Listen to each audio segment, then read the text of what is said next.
The COVID-19 pandemic shook the world and brought nations to their knees. The virus took away lots of lives and continues to loom over us. But did you know there could be another contender waiting in line, a dangerous contender known as the zombie fungus, a fungus that hacks the brain and could potentially turn one into a zombie. Victims to ravenously eat people before succumbing to the mushrooms. And also this? Oh God, what is that? It's a bad dream. But what's worse is that cordyceps is real. Otherwise known as Ophiocordyceps unilateralis, this fungus is famously known for its ability to rewire ants of the species Camponotus leonardi into zombie harbingers. The 2013 video game The Last of Us brought the cordyceps fungus into the public imagination, and it reached an even wider audience with the release of the 2023 HBO TV adaptation.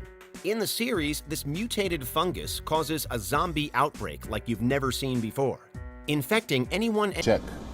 Is a zombie fungi apocalypse possible? The World Health Organization has identified 19 different threatening fungi, but cordyceps do not feature on that list. The resulting fungi pandemic could lead to the collapse of societies. So let's see how the zombie fungus eliminates its victims.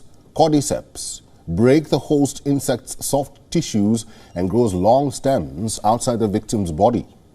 The fungus essentially feeds on the brain of the victim. Spores enter the insect's body, which helps the fungus protect itself and reproduce. Questions of a probable zombie fungus apocalypse rises from a famous Netflix series, The Last of Us, in which a fungus turns humans into zombies.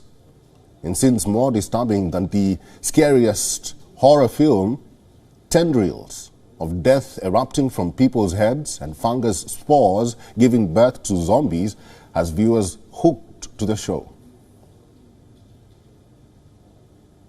But now a reality check.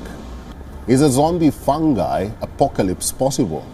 Do not end up behaving that way. These stage 2 cicadas become what entomologists have dubbed flying salt shakers of death, which I hope you agree is metal as all heck. Pardon the language. The fungus in this stage does not modify the cicada's behavior. However, their abdomens are still consumed, and they instead begin to let out spores as the insect flies.